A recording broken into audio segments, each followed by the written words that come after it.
Hello, people. Hi. Hello, people. Hi. Can anyone hear me? Just confirming what is happening.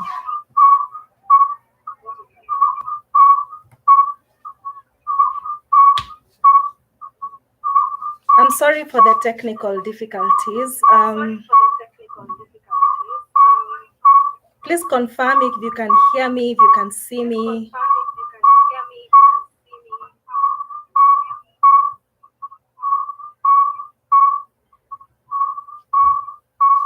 Hello, Anna, I can see you.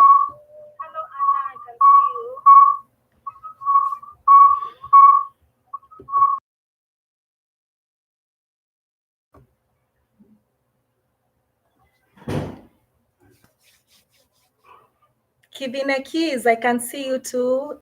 Thank you for coming. Beyond Being Laura, thank you.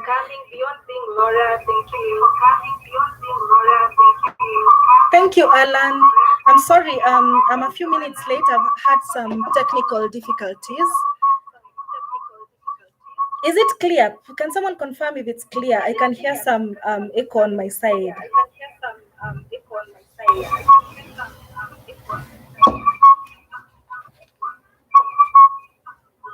Good afternoon, Alan. Good afternoon. I can see you. Thank you for joining.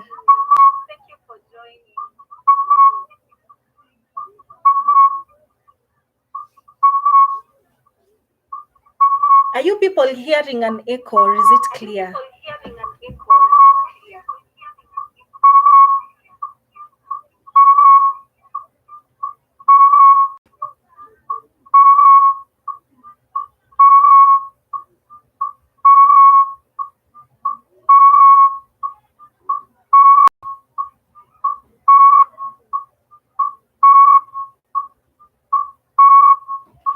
Anna is saying that she can't see me.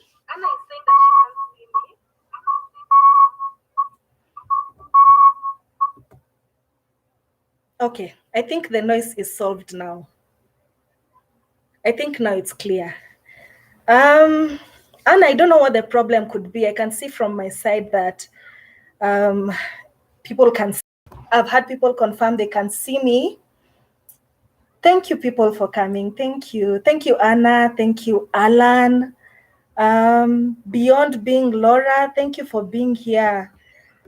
Kivine Keys, I can see you people. Thank you so much for coming. Silent observers, thank you too for coming. We are just about to get started.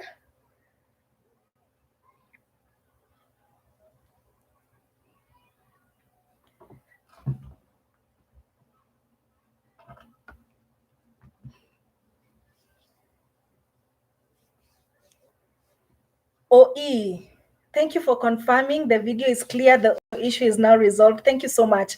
At the beginning, I've had a technical difficulty. I don't know really what was happening with my machine, but I'm so glad. I thank God it's now okay.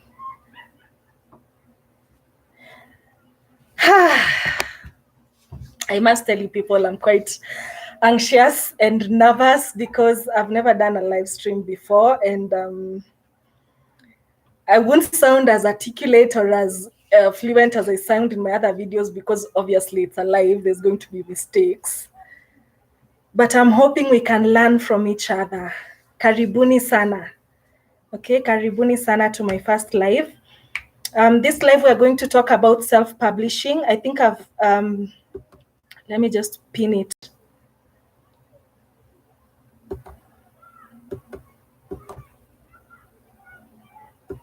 Okay. I'll keep updating. I'll keep trying to chat with you people as we go because there are other things I'll say and then I'll have to put them in the description box so that you can see. If you've been to the description box, you'll see that I've placed some information there. I've placed my profile, my professional profile. I've also placed my social media handles, which are usually not so active, but I hope they're helpful. So if you need to find out any information about my profession as a writer, I've put it in the description box. I've also put numbers and links where you can buy my book, The Budding Tree. But that's not what we are talking about today. Today we are talking about self-publishing. Yes, 7 of us are online already, and because we are running late in terms of time, I'd like to start, and I'll start by introducing myself. You people, I'm so anxious. Let me just say that before other people join in. I'm nervous. So you can talk to me in the comment section. I promise I'll pick it up. If you have any questions as we go also, please place them in the comment section below. I'll also pick it up. We are 6 minutes in. My name is Aswani Nabwende. I'll just give you a brief introduction to myself. As I've said, all my information is in the description box. I've put there my LinkedIn profile, which is very detailed on what I do now on a daily basis on my profession and why I feel like I'm in the right place speaking about self-publishing. So my name is Aswani Nabwende. I'm a digital entrepreneur specialist. As a full-time job, I actually do freelance writing and ghost writing. Freelance writing means I provide content for different magazines, different blogs for different companies, and ghost writing means that I write books on behalf of authors. That is my full-time job. So I'm a digital entrepreneur. Most of my business happens online. I'm the founder of writersfantasy.com, and obviously I'm the owner of Writers Fantasy here on YouTube, which is where you are right now. If you haven't subscribed, please do subscribe. I feel like I'll do myself an injustice not to say that. Please subscribe and click the notification bell if you'd like to be notified every time that I post. My content is usually surrounding digital entrepreneurship. It's also surrounding communication strategies and marketing strategies in the digital space. So you can check me out later. Right now we are here. Yes, and I'm also an author. I'm the author of The Budding Tree. I actually launched The Budding Tree last year during Mother's Day, and I was hoping that I can do this live on Mother's Day this year, but I had some technical difficulties here and there, and so since we are still in Mother's Day, in Mother's Month, I thought it would be good for me to just go ahead and do this live. Feel free to talk with me in the comment section below. As I said, as we continue, I'll keep writing information there and putting information there for you to see.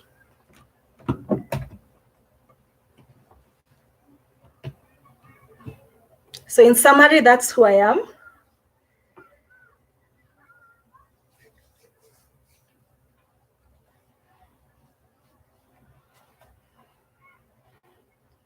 So I've told you people that I did publish my first book last year. The title of my book is The Budding Tree. I've left a link in the description box. There's a link where you can purchase it on Amazon, and there's a link where you can purchase it here in Nairobi. We can have it delivered to you. I have a team that is working on that. The contacts are in the description box if you need any of that information. Anna, I am so nervous. I am so nervous. Just look at me. I mean, if you've seen me in my other videos, oh goodness. But thank you. I'm so glad that it's not that clear. I think if you take my blood pressure right now, it's a little bit high. Yes. So keep checking in the comment section. Hello, Douglas. Thank you so much for joining. Oh, Douglas is a good friend of mine. Thank you so much. Thank you so much for joining. So as I said, I've left some information in the description box. I've already introduced myself if you've come in a little bit late. However, my LinkedIn profile, which is quite detailed on what I do, is also linked in the description box. You can always check out what I'm about there. So today we're going to talk about self-publishing. As I said, I've already mentioned that I did publish my first book I did launch my first book, The Budding Tree, on Mother's Day last year. And I was hoping that I could do this live on Mother's Day this year, but I had some technical difficulties. If you are an OG subscriber, I'm sure you can notice that my background is different. This is just a white screen. I'm on a different location. So obviously life is happening behind me and I had to, make it presentable. Yes, and my pressure is quite high, I won't lie. My pressure is quite high.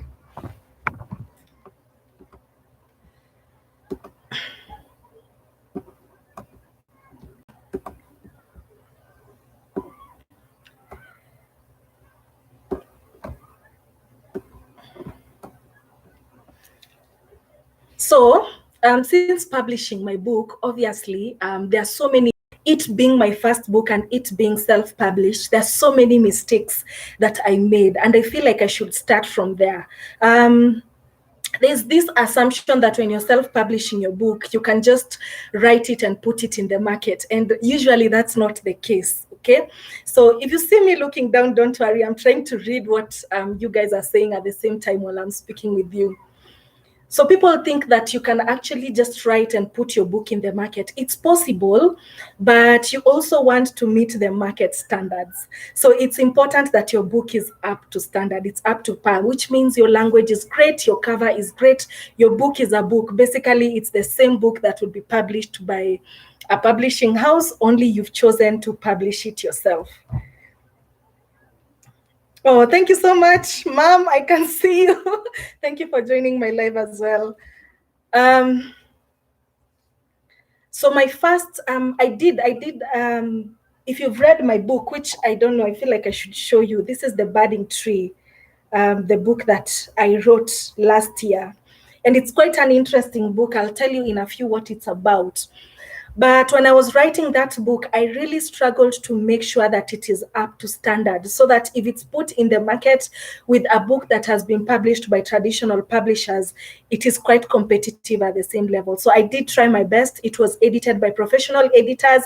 The cover was designed by a professional designer.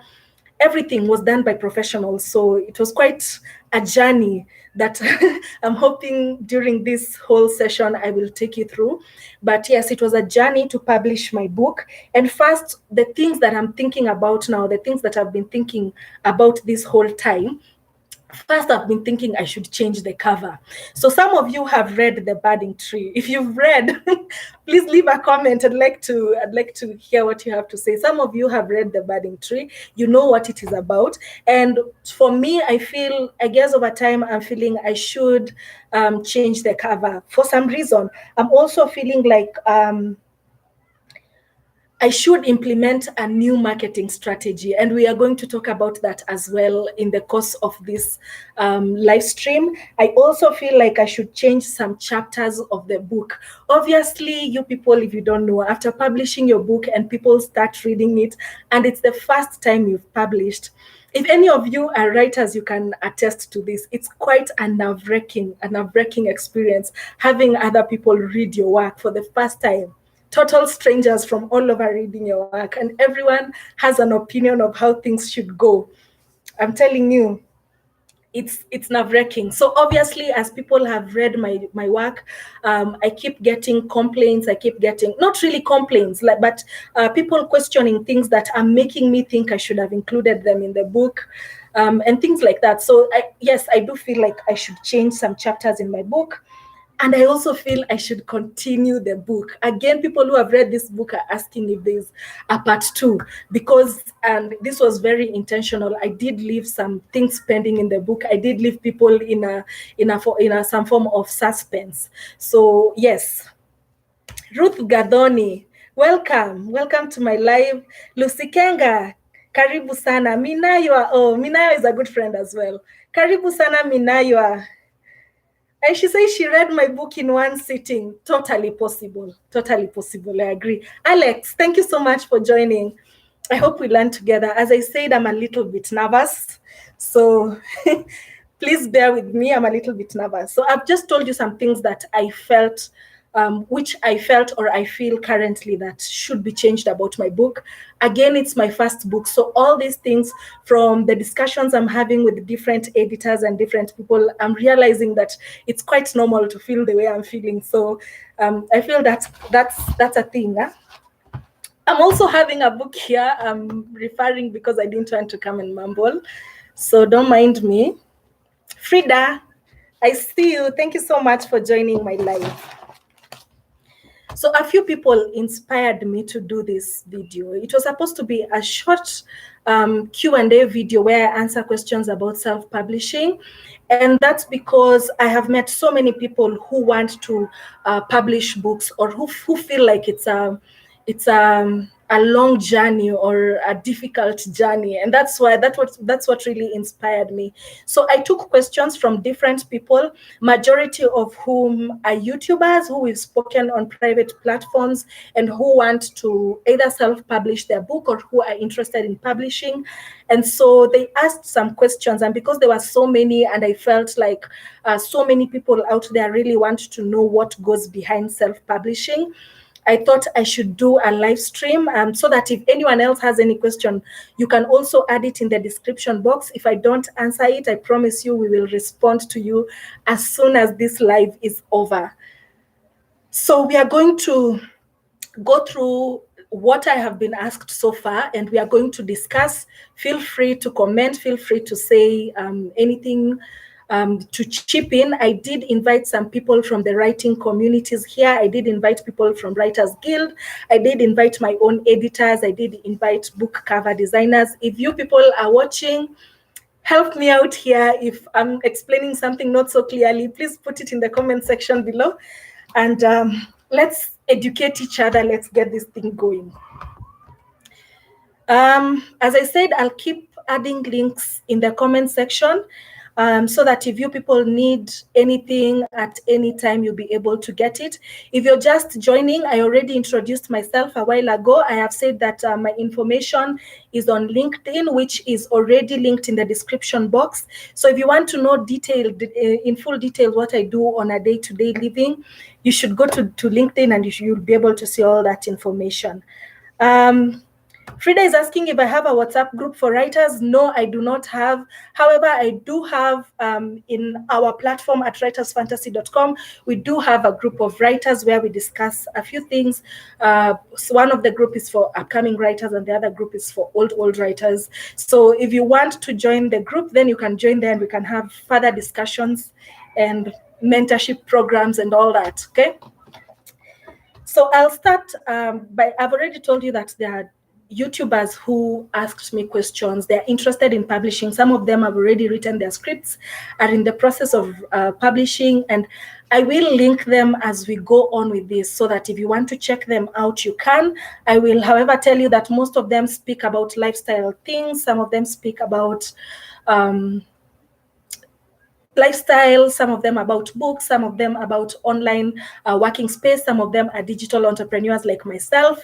So I feel like we'll learn something from each other. So the first YouTuber, just give me a second.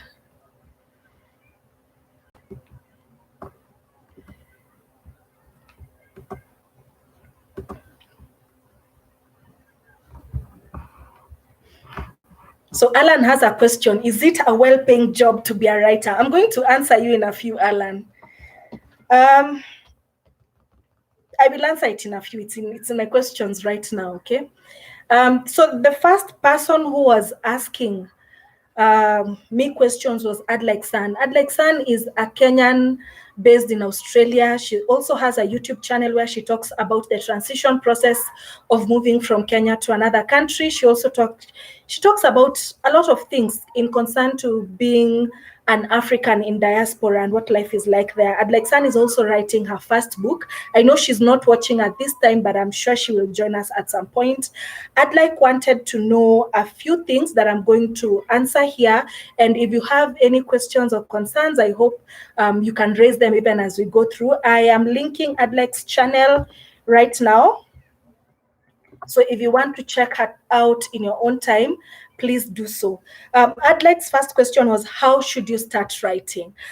Many people assume there's no format to writing, but I think in my own understanding, there is a format to writing. And one of the ways that you start writing first is by coming up with the idea in your head. Obviously, you have to know what you want to write about. Second, you have to come up with an outline.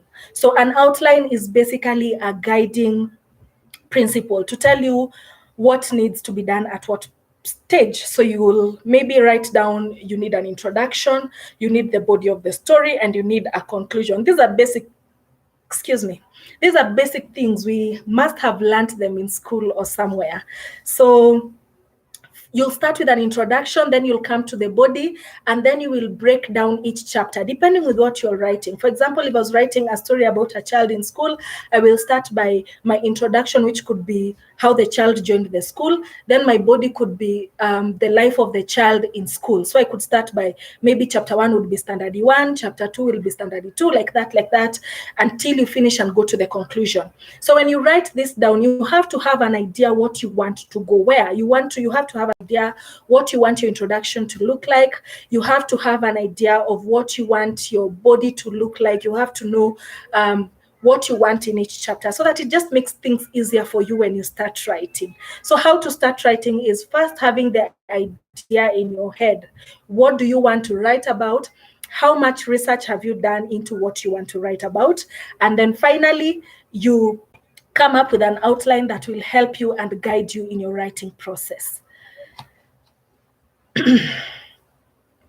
The second question, which I feel is related to the first question, is how many pages should you write? I don't think anyone can tell you how many pages you should write. But as I said, in the first, as I've said, I've answered the first question is, first, you have to come up with an outline. If you come up with an outline, then you have an idea how many pages will go into each chapter. At the end of it all, you will know how many pages will be there in your book. Does that make sense? I hope it makes sense. Okay. Where can you get a second opinion? Now, for me, the way I got, obviously, when I was starting to write, I really didn't know much about writing apart from what I had already done with different publishing houses here and there, which were basically most of them not anything to do with fiction or narrative nonfiction or autobiographies and memoirs.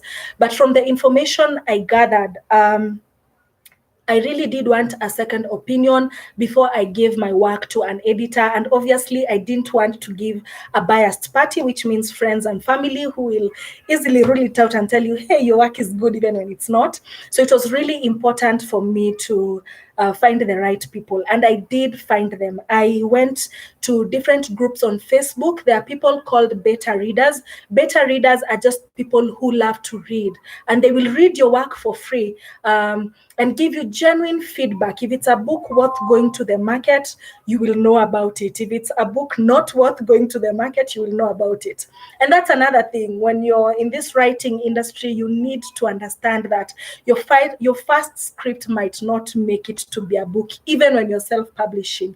You need to set in place things to just show you clearly what needs to go where. So yes, you can find beta readers. There are so many networks of writers that you can join. For example, Writers Guild. You can join many writers here and there where you can find other writers, and they can help you, give you second opinion about your work. But most importantly, I think beta readers are better off because they really do enjoy reading, and they do it for free. So you should check them out.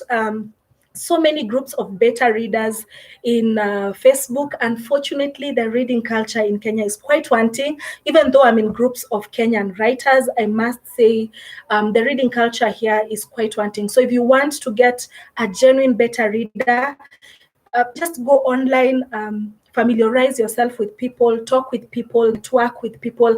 I promise you, you'll get someone who's genuine to do your work. Anna is asking how expensive or cheap is it to publish a book. Anna, I'm also going to answer you that just now, okay? Just keep watching. I'm coming to it. Hello, everyone. Hi, host. Hi, Kivine. Hi. I can see you. Karibu sana to my live. So in the same way, proofreading, she's asking about proofreading tools.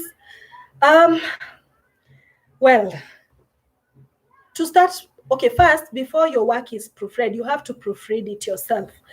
I usually advocate for this, and if you're in the writers fantasy community, comment if you've actually seen this. I say it over and over, I'm almost preaching it, that when you're done writing your book, you should possibly put it down for a week or two so that your mind sort of forgets about it, and then you read it with a new perspective.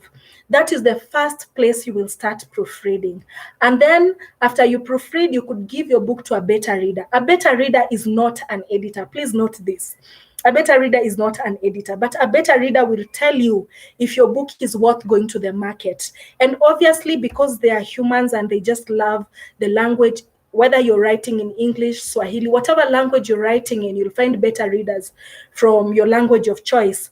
They will tell you things like spelling mistakes, grammatical errors, the basic things about writing. They will be able to correct you with that. So if you need proofreading, first you have to start with yourself, and then you have to give it to a beta reader so that they can help you. Hey, Kitoni. Oh, goodness. Thank you so much for joining. I'm so excited. Thank you so much. Yeah, so that's how you proofread your book. You proofread it yourself, and proofreading yourself should be a habit. If you can even do it more than once, if you can, just do it as many times as you want. But obviously, if you have a deadline, if you've set for yourself a deadline and everything, you have to work within your deadlines. And I'll discuss that also in a few.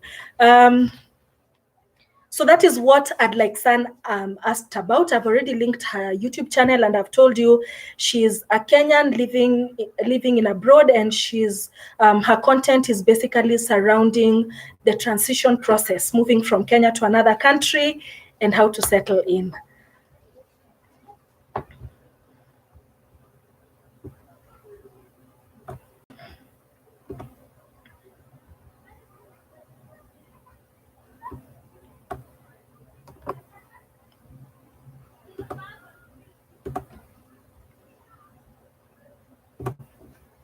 So, Alan, you've asked me something, and I'm just about to answer it in this second session. The second person who was asking me questions is also a YouTuber, and I know she's off online because I can see her. Hi, Frida. So Frida asked me some questions. Frida is also a YouTuber, and I feel like I relate with her content a lot. As much as she's not talking about digital entrepreneurship or about self-publishing, her content is informative, we'll call edutainment kind of content. That's what she does in her channel. I hope you check her out. I've already, I'm just linking her also. I've just linked her. You can also check her out in her channel. And Frida is also looking forward to publish her book. The first question she asked is what to consider before writing a book. I'll tell you this, Frida. First, you need to consider the information you have. You don't want to write information that is wrong. Even when you're writing a fictional book, it needs to make sense to a kawaida mwananchi or someone who's just reading a story.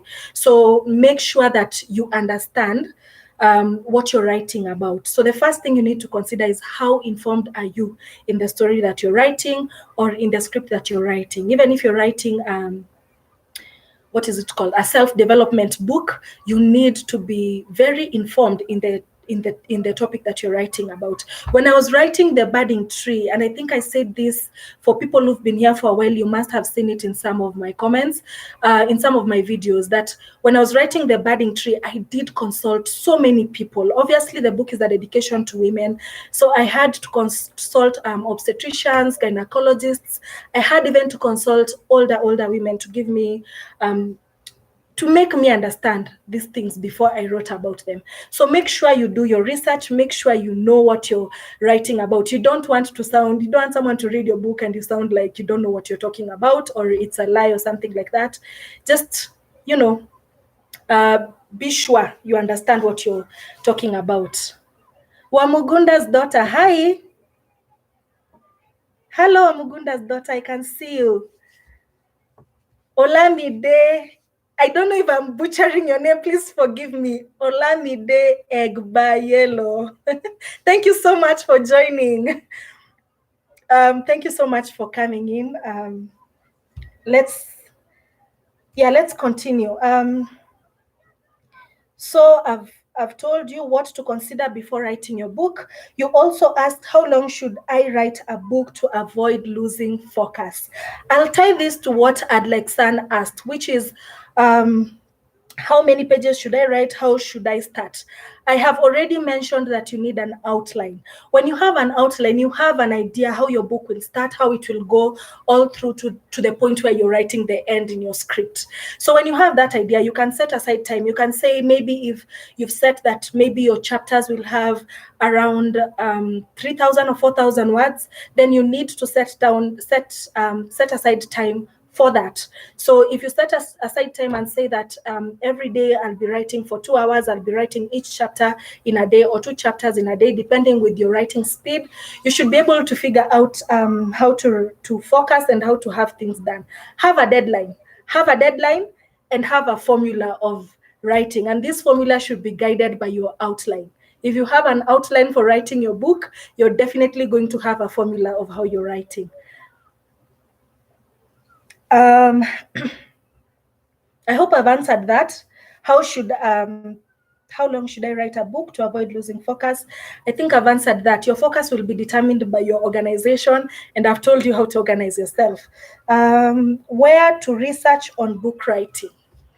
Frida, I don't know the genre that you're writing about, but as I've said, when I was writing The Budding Tree, which is a book about women and infertility issues, I did ask obstetricians, gynecologists, and old women. So it depends with your genre of book, and it depends with what you want to write in your book. You can always ask around. I don't know if the Kenya Library Services are open at this time, but that also came in handy. That also came in hand for me. So you can also just find places where you can find out this information. I'm sure where you are, you can access Kenya Library Services, and you can also access many people depending with what you want to write about. Sorry, I'm just putting on my charger. I hope I've answered that. She's also asked, this is not really a question, but I guess I understand what she wants. Self-publishing versus other ways of publishing. So there are 2 ways of publishing. There is the traditional publishing and there is self-publishing. And I'll tell you the difference. Self-publishing is where you are the one who has published your own book. And this is how you publish your own book. You're in charge of writing the script. You're in charge of the whole editing process. You're in charge of the design. You basically decide everything in your book, and you decide when it is being published and when the public can access the information. Traditional publishing is similar. It's a little bit different. You have the script, you've written the script, you present it to a traditional publishing house. When you present it to them, they will decide whether they want to publish you or not. When they decide that they will publish you, they will use their own editors, they will use their own proofreaders, they will use their own resources to make sure that your book is printed, is marketed, and it's in the market and it's selling. That's the difference of traditional publishing and self-publishing. Self-publishing, you're in charge of everything. Traditional publishing, a publishing house is in charge of everything. All you need is your script. That is the difference. I hope that makes sense.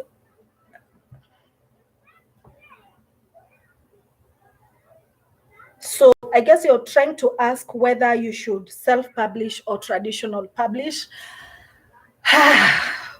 I'll tell you this, the most favorable way to go around publishing, in my opinion, is traditional publishing, because most of the things are done. So you don't have to worry about finances. You don't have to worry about marketing. You don't have to worry about getting into bookshops. All these things are done for you. And because most of these publishing houses are already established in the market, getting to bookshops is quite easy for them. So yeah, traditional publishing would be the easier route to go. However, I must say, in my own experience or in my own observation, in Kenya, to get your script accepted in the traditional publishing houses, you really have to stand out.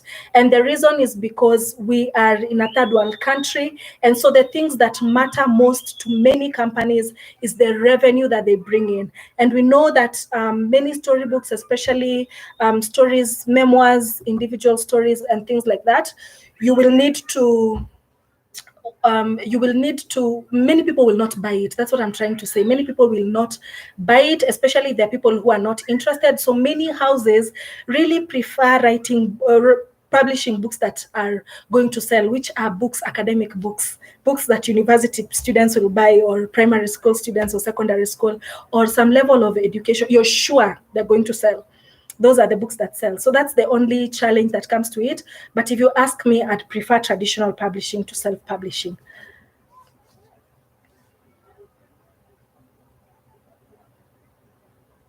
Hi, Lucy Claire.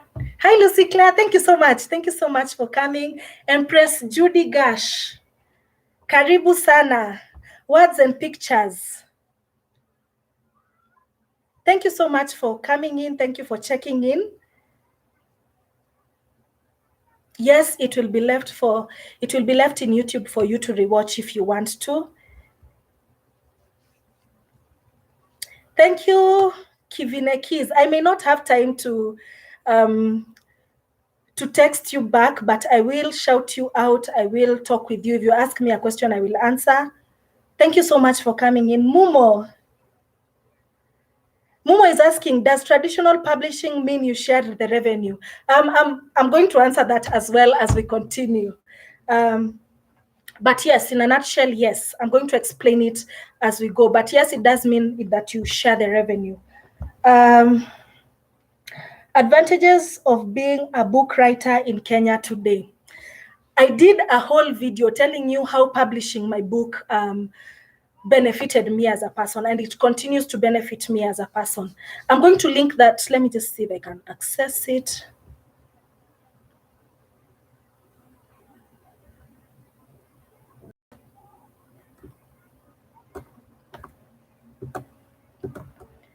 I'm just putting it here. That is to answer Frida and anyone else who wanted to see. She's asked the advantages of being a book writer in Kenya today. For me, it has benefited me in so many ways.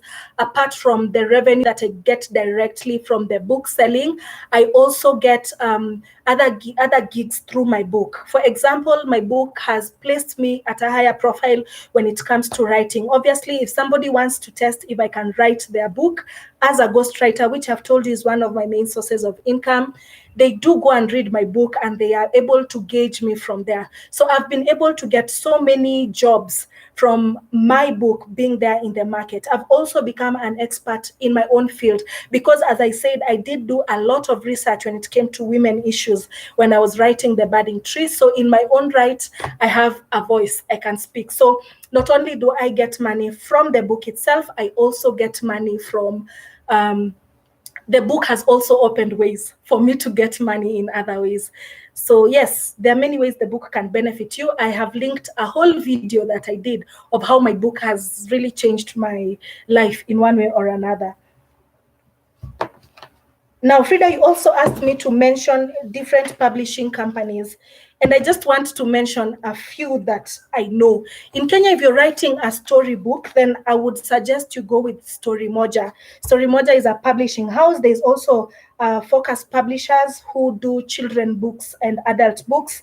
And then there's the government publishing house, East African Education Publishers. They do academic books. There's Evangel, I'm not sure if I'm pronouncing it right, Evangel Publishing House.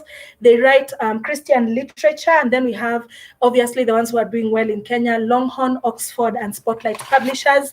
They're also there in the market. I'm sure there are many, and I'm sure if you Google, you'll see so many publishing houses out there. So the next thing that Frida asked is how to market selling online versus hard copy.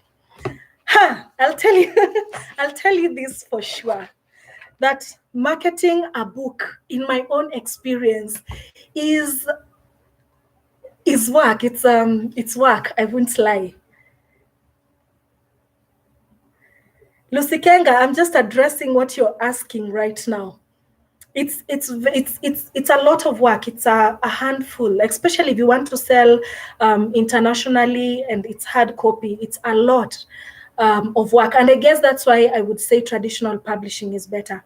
However, there are many ways, and we thank God for the world becoming a global village, and for the internet, we are able to do these things. So if you publish, for example, using Kindle for Publisher or Lulu or many other publishing, self-publishing sites that are there, then you're able to sell your book through these sites. And that way, even your hard copy books can sell. What happens is, for example, with Amazon, which is what I published my book with, is that when you publish your book, people buy you sell the book on print on order. So if somebody orders your book, then Amazon prints it and sells it to the person. So they are ordering it online like you would order on Jumia or something like that. And after that, it is printed and it is delivered to them. Also, marketing online is easier because you can reach a huge number of people. For example, I've just started marketing my book through social media, that is Facebook advertisements, and it's really doing well, I won't lie. And in my 1 year of self-publishing, I'll tell you at this time I'm selling more than I was before, because I feel like this whole social media is becoming a thing and it's working to our advantage. So yes, you can write a book and sell it online through the different sites that are there that offer these services. I hope I've answered you, Lucy Kenga. That was Frida's question. I also hope I've answered you, Frida. Frida is also asking, can you self-publish and market on Amazon? Yes, you can. If you publish on Amazon, they have their own systems, so you can market yourself. You can also use your links to market yourself through other social media handles. Words and Pictures is asking if I did order a proof copy before publishing. Now, at the time, okay, I'm reading at the same time I'm answering your questions. Words and Pictures, to answer you, at the time that I was publishing my book, I will tell you, and I've said I will talk about finances in a bit, but one of the things that I really struggled with when it came to publishing was finances. And at the time, I also didn't have a postal address, which is something I opened after that because I realized I needed it. Post office is not completely dead, people, just so you know. It's not completely dead. It's still working.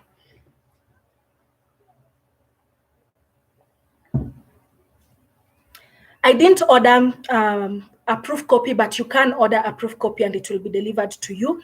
What I did, I used the same specs to give it to my printer here in Kenya, and they did show me what it looks like on Amazon. And it's actually what I'm selling. At the beginning, I did show you the budding tree. It has a shiny finish. I don't know what. I'll remember the name. I'll just tell you in a bit. But this is what it looks like even on Amazon.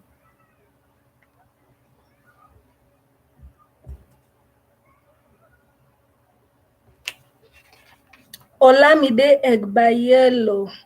Sorry if I'm butchering your name. Please forgive me. Let me just call you Olamide. Olamide is asking, how do you get your book on Amazon as a self-publisher who is based in Africa? Olamide, you need to publish with Amazon. So you go to KDP for Amazon, Kindle for publishers, I think.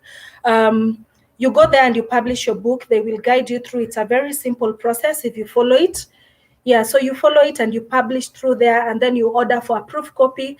And once you get your proof copy and you approve, then it is published on Amazon and you can sell it wherever you want. People can even buy it on Amazon. You can market yourself and people can access it on Amazon.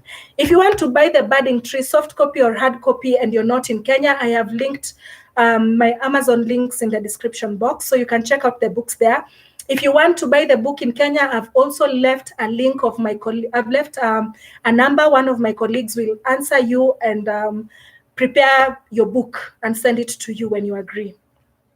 All the information is in the description box. Frida, I've just answered that. It's in the description box. Thank you so much. Thank you. Thank you so much. Gloria will be taking your calls if you want to order the budding tree, and she will organize for you to get it wherever you are.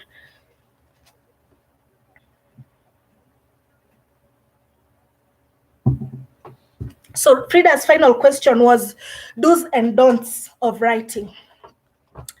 And there are so many do's and don'ts, but I'm just going to mention a few. The first one is have a random writing schedule. The don'ts, I'm starting with the don'ts. Sorry if I'm confusing you. Don't have a random writing schedule, have a plan. And I've explained that from the outline. If you have a random writing schedule, first, you will run out of ideas. Second, you will get exhausted quite easily. And third, it's quite easy for you to lose focus when you're writing. So do have a writing schedule. Oh, Miss Ombui. Oh, goodness. Thank you so much. Thank you so much for coming into today's live. I hope you learned something. Oh, I'm so excited. Thank you so much. I was saying the don'ts of writing. I've said have a plan when you're writing. I've also said don't assume facts and make your information authentic. What I mean is, even when you're writing a fictional story, you just don't want to write things that don't make sense to the reader. You want things to flow when the reader is reading your story. So whether you're writing a fictional story, whether you're writing authentic story, whether you're writing a self-development, a memoir, just make sure that your information is factual. Don't just write, so don't assume. The other one is don't use jargons. Now, this is a mistake most of us make. You think the most difficult, you sound more learned when you use the most difficult words. Well, the thing is, people will not understand what you're reading and they will get exhausted reading your script. So use the simplest language, okay? Use the simplest language when you're writing. Also, don't rely on suggestions and continue your story. What I mean by don't rely on suggestions is when you're writing your script, so many people, if you show people what you're writing, it's very easy for you to redirect your attention in a different direction or not finish what you're writing with your outline. It's totally okay to change your mind in the middle of the story, but make sure that when you're doing this, you've really weighed your options. Otherwise, you might end up writing and deleting, and you never finish your script. So have that in mind when you're writing. The do's are, do find the right time and energy to write. As I've said, you'll have an outline, you'll have different chapters, you already know what you're writing at what time. So do have the right time and the right energy for writing. If you're an early person, then if you wake up early in the morning, then that's the best time to write. If you're a night owl like myself, then that's the best time to write. So write when your energy is at your peak and when your mind can really process things faster. And then do reread your work. I think I've explained this. Before you give anyone else to proofread your work yourself, and then get a second, third, and fourth opinion, as many opinions as you can. But this is the trick. Don't go for your mother's opinion or your sister's opinion or your best friend's opinion. They will want to please you and they'll tell you your script is nice. They will agree with you. So get someone with some level of professionalism to give you an opinion on this. Frida, I think I've answered your question. You also did ask me privately to give you a link to a publishing house in Nakuru.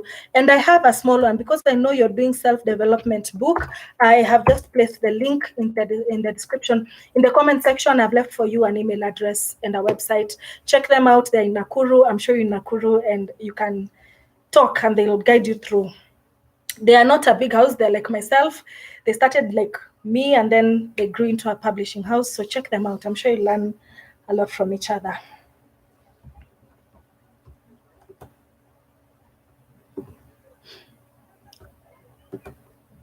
As I've said, all the links are in the description box. The link to buying a book if you're in Kenya, the link to buy a book if you're outside Kenya, the link to my LinkedIn profile. I started this session by introducing myself. If you still want to know what I'm about, I've left a link to my LinkedIn profile, which is quite detailed and you can learn more about me. So we still have a few more. I'll try and go through this really fast because I see we are almost at 4. The next person who asked me questions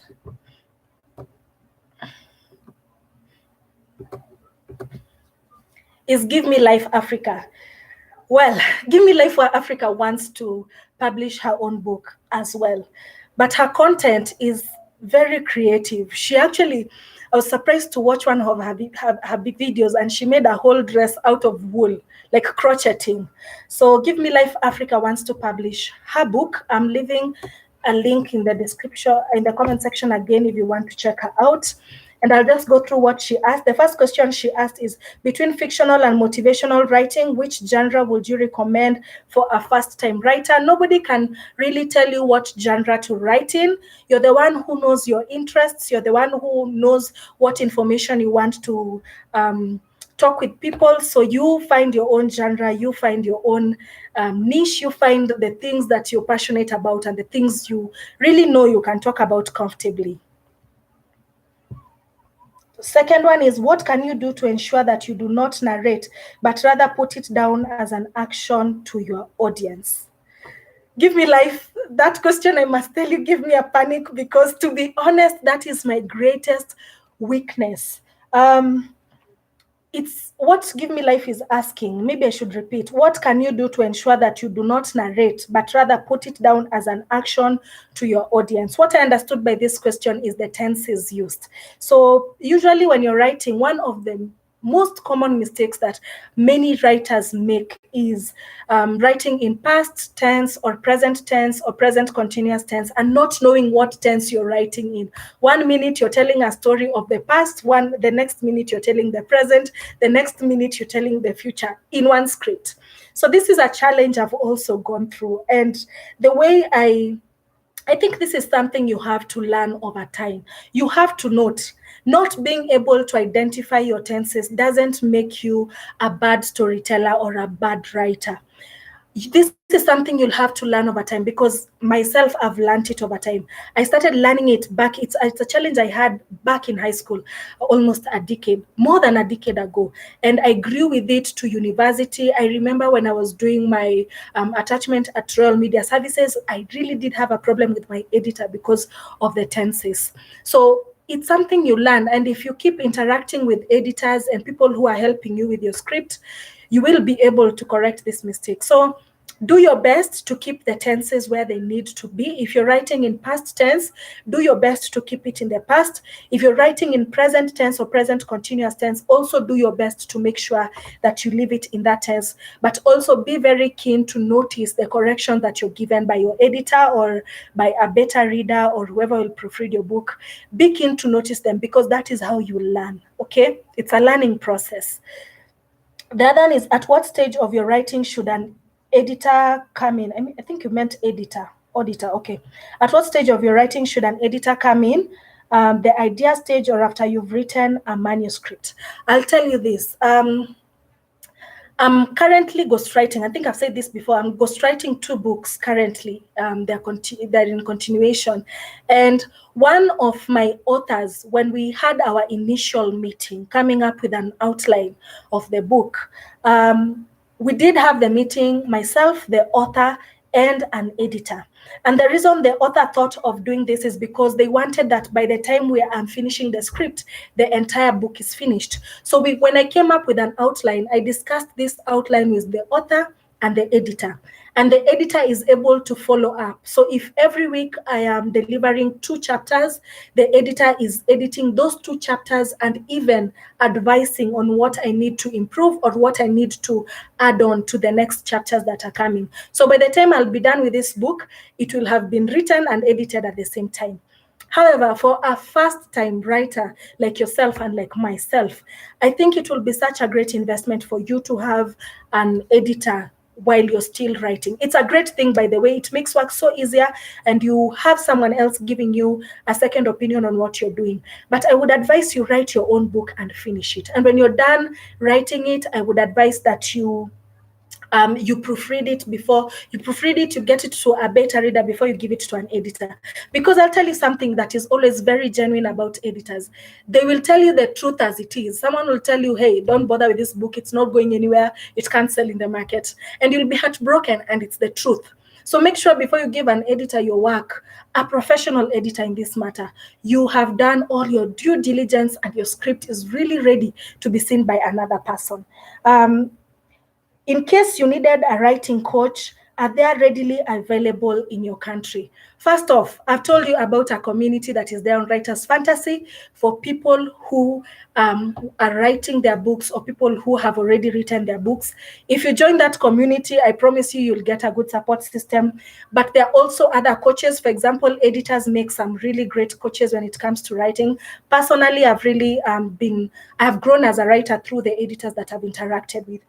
So editors make good coaches. Some beta readers will make good coaches because some of them are editors who love to read.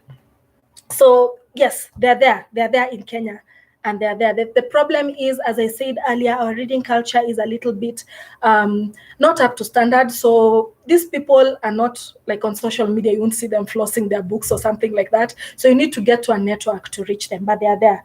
Between self-publishing and traditional publishing, what method would you recommend? I have answered that already. That was Give Me Life Africa. Daniel Mutuku, thank you so much for joining. Thank you so much, Daniel. Frida is asking what ghostwriting means. Frida, I've already told you what ghostwriting means. I think I've answered it. It means that I am writing, but I will not own any rights to that book. I will give out the rights of the book to the author. So an author can decide to give their story to a ghostwriter. They tell you, by the way, my life happened like this, and this. Please come up with a script. So I am the one who will write the entire book. Then I will sell my rights to them. So the book will be theirs. You won't see anywhere my name. The book will be written. For example, The Budding Tree is written The Budding Tree with Aswani Nabwende here. It will read The Budding Tree with someone else had I sold this script. So that's what ghostwriting means. Miss, thank you for advice, dear. You have really helped most of us here as writers, especially me. Karibu sana, Miss Umbati. I really look forward to seeing you publish your book. I really look forward to also read your book. Karibu sana.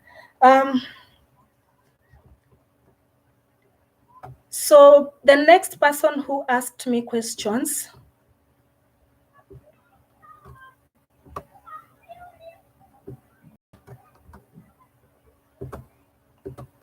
someone asked about finances. If you're the one who asked about finances, I'm just about to answer that.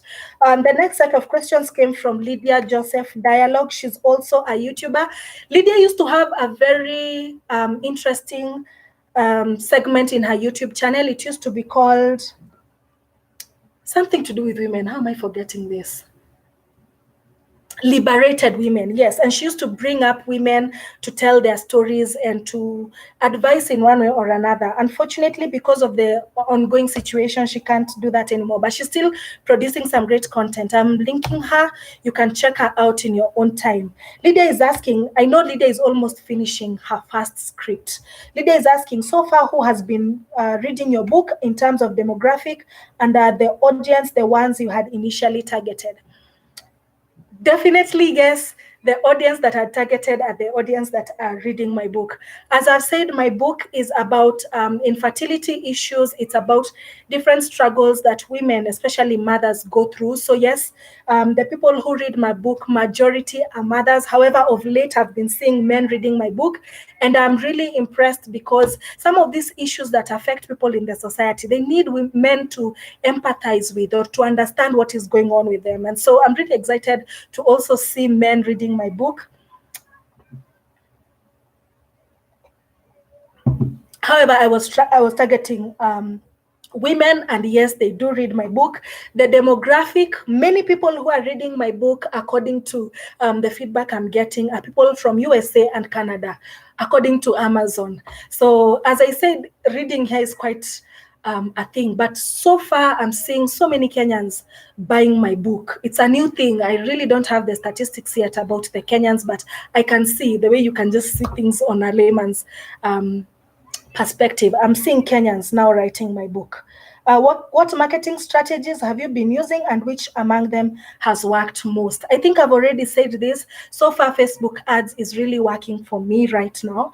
In the past, I used a lot of word of mouth.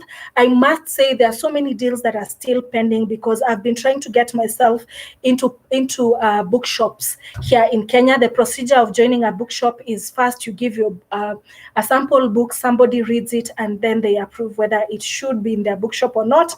and then now the contracts come in and all that before you give them copies to put in their shelves. So Facebook is working. I think that is clear now. As I've said, if you want a copy of my book, if you're in Kenya, there's a number in the description box. A lady will assist you and deliver your book for you. If you're in other countries, I've left also my links for soft copy and hard copy in the description box. So finally, there's Laura Wendy. Laura is asking, please bear with me. I'm running a little bit late. We will be done in the next 5 minutes. Okay, I promise we'll be done in 5 minutes. So Laura Wendy is also a YouTuber. Laura and I have a lot in common. She is also a digital entrepreneur. We consult each other a lot because we have so much in common. So Laura's content, however, is lifestyle. You'll really enjoy. She's a young lady and she has so much to offer, especially food. I like her content because of food. But Laura is also writing her own book. I have linked her channel and I hope you learn something from her. Laura was asking, can I make some changes in my book after it goes on sale? Worried. Laura, you don't need to be worried. I don't know if you're online, but you don't need to be worried about revising your book. I'm sure you've seen books that are written first revision, second revision. It is possible for you to revise your book. However, if you've self-published and gone through the whole process up to printing, I promise you that revising your book will incur another cost. Unless you're publishing online, which means there will not, there won't be a printing cost, which is something that really you will incur a lot of money when it comes to printing. Words and pictures, we can go another hour. Oh goodness, we will plan for an extra hour next time. Are there any extra charges I should know about? If yes, kindly break them down. I'm going to answer that with the finances bit. What's the lowest retail price you may set for your book? Nobody can tell you how much you charge your book. Like any other product, you have to consider a lot of things when you're charging your book. First, there is the cost of production. You must consider the cost of production. You must also consider your own service, which is the time and the resources you invested in bringing up the book. That will help you to calculate how much you need to sell your book while making a profit at the same time. Lucy, thank you for the suggestion. Yes, this is something I've considered. Thank you. I'll take it up when things settle. I think Lucy is saying that I think you can sell your books in supermarkets, or will it be impossible? It is not impossible. Thank you, Lucy. Daniel Mutuku. Yes, Daniel Mutuku has self-published his books as well. I think there are 3. If I'm not wrong, Daniel, I have self-published my book and that allows me to update it. Yes, if you've self-published your book, you can update it. Even traditional publishing, you can update it, though the process is different from self-publishing. Self-publishing obviously is easier because you have all the rights. Have Facebook ads been worth the investment? Yes. I just broke even recently and it was because of Facebook ads. Yes, they are worth the investment. Do you earn some royalties by self-publishing with a certain company? Please explain. Whoever asked about traditional publishing and revenues, I think it was Mumo. Momo, you asked about traditional publishing and revenues. So this is how it works in traditional publishing. From the moment they accept your script, every other your work, what you'll have done is you'll have written your script, right? That's the service you've provided. For them, they will provide the editing and making sure that the book is up to standard to get into the market. They will also be in charge of the book design. They will be in charge of marketing and placing you in bookshops. And if it's selling online, they will also be able to sell for you online. So you can tell that the cost of production is basically on the publishing house, which means that after your book sells, when you get the royalties, you'll get, I think the minimum is about 40%. So 60% will go to the publishing house, and you'll get about 40% after taxes and all those deductions that come into hand. And then the royalties are paid, I think, twice in a year. Some companies will pay twice in a year. Some companies will pay once in a year. If you're an editor from a traditional publishing house, and you're watching, please comment, help me explain this. But that is how it works in a nutshell. Mo, I hope I have answered that. So yes, you're paid royalties when you're working for a traditional publishing house, and 60% of the money will go to the publishing house. 40% will get to you after all the necessary deductions. When it comes to self-publishing, depending with where you published it from, personally, I published from Amazon. I get almost all the amount. Amazon just cuts I think the printing cost, if it's a printed copy, there's a percentage they cut, but you get majority of the money. So, and you control when you can withdraw the money depending with your sales. So that's the difference of the royalties in traditional publishing and in self-publishing. Another question was the cost of publishing a book.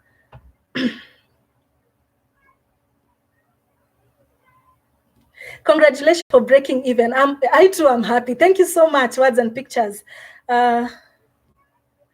What's the meaning of breaking even? Breaking even means that the money that I invested in producing the book, I've gotten it back. That's what breaking even means. Now I'm getting profits. I hope that makes sense. Yeah. Miss Ombui, what is your work schedule like when you're writing? Hey, I'm going to answer that after I'm done with this. It will take a while and I need to be finished in a few.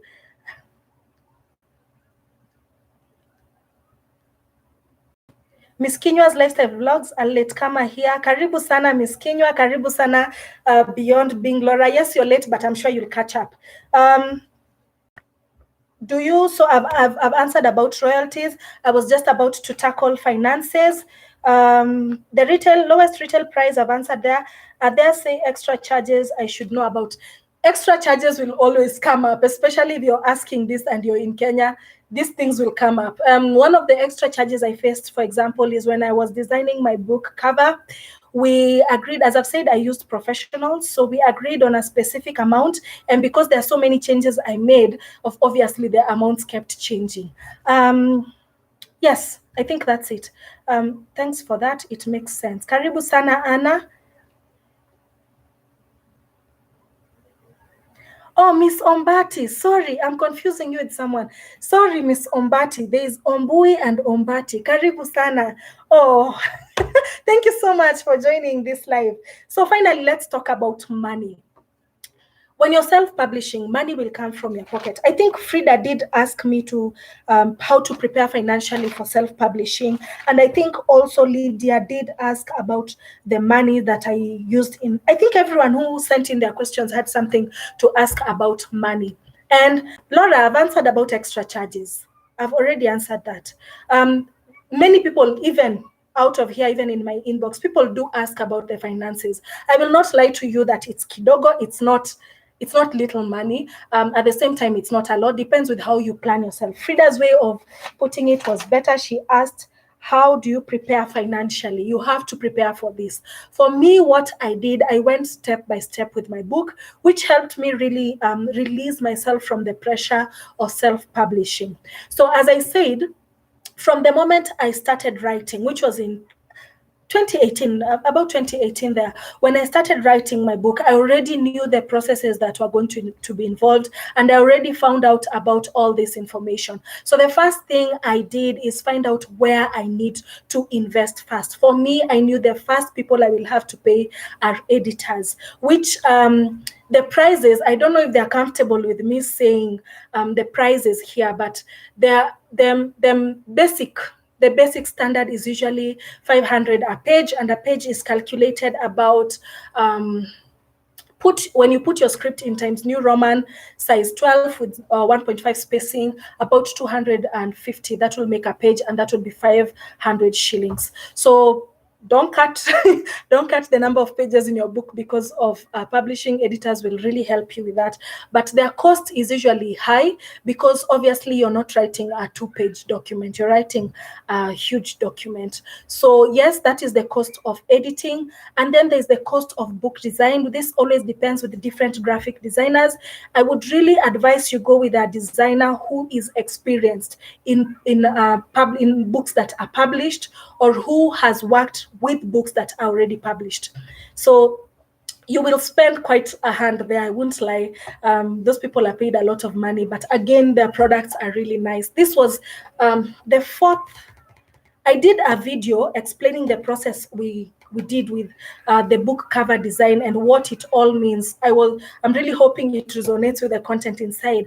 But this cover, I did get a professional to do it. You need to get professionals to do your cover. It will cost you a lot. But where you will, so for me, I started with first considering the editing cost, which is quite unpredictable, especially when you start writing. It's a cost that you find out when you finish writing. However, you can always estimate and start saving towards it.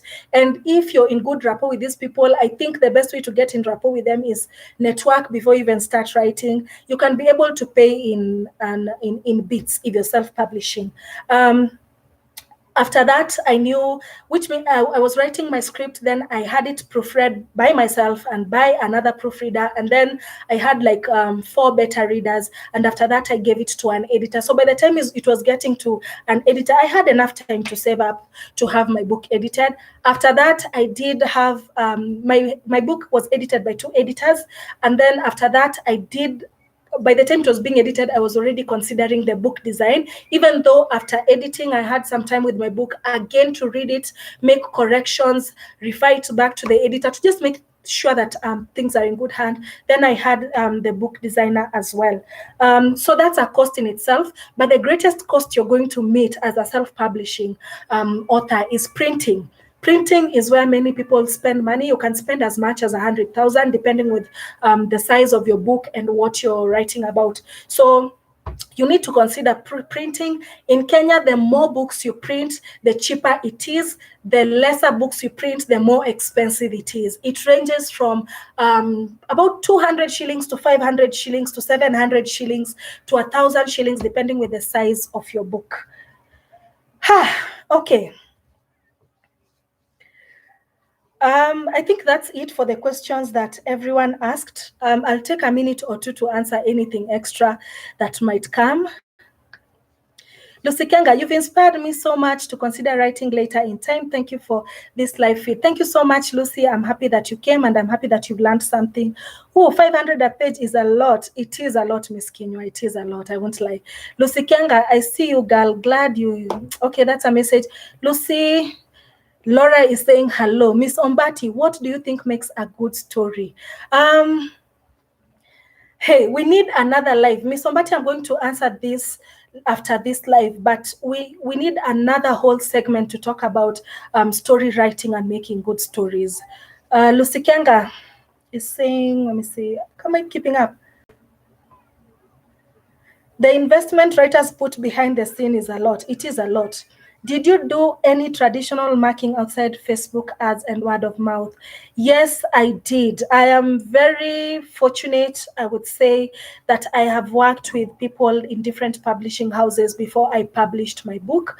So they did help me with marketing. I did market word of mouth. I did market through, as I've said, I'm still in contact with some bookshops. So as much as I don't put things in the bookshelf, they help you with marketing in some way. You just know that when you get in the system, you'll know this. But yes, I did sell before. As I said, Facebook was just the other day thing. Most of my books, I've sold them myself.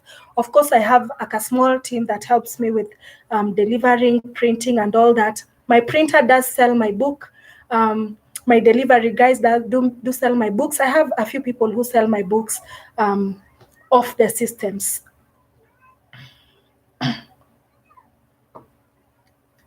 Alan Ogola, thank you for having us. Aswani, you are blessed. Thank you so much, Alan. You too, you are blessed.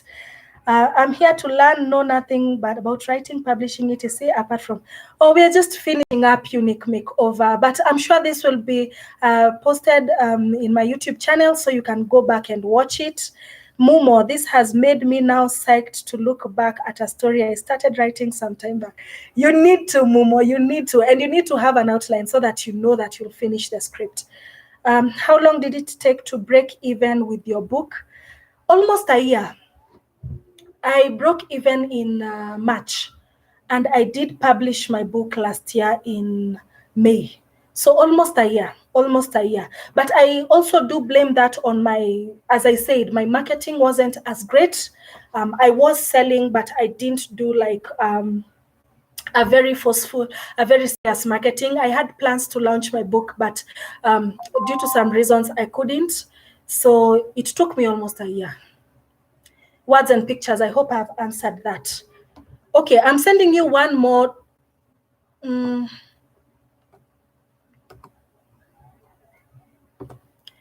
For those of you that are here, maybe I haven't answered to you in one way or another, I have just sent in the comment section a step-by-step guide to self-publishing. It is a free document. It is in the Writers Fantasy site, writersfantasy.com. You can download it and use it to help you with your self-publishing journey. In that document, I've also spoken about things that I haven't spoken about here, which are other costs that are included in publishing. That is copyright and ISBN, which are also very important. Copyright is to secure your work and make sure that someone else cannot copy it and say that it is their own. And ISBN helps you have control of the finances when your book is selling in different places, especially when you start going into bookshops and supermarkets, as it has been suggested. So the step-by-step guide to self-publishing has all that information. It is in the description box, but it is also, I've also put it there in the comment section, so you can also download it. I think you should be doing these lives often. I think so too, Laura. We'll see. We thank God for this one. You too, Miss Ombati. Thank you so much. So, shall I finish? Do we have a minute?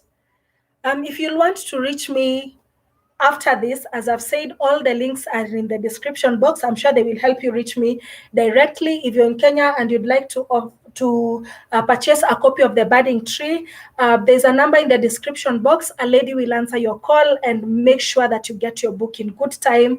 If you're buying from another country, I've also left the links. You can buy a soft copy through Amazon. You can also buy a hard copy through Amazon.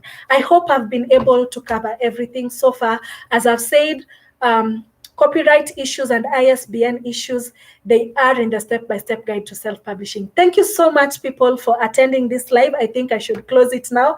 I am 26 minutes past hour. I'm sorry for keeping you, but thank you for coming and thank you for listening, and I hope you've learned something. So do have a nice evening.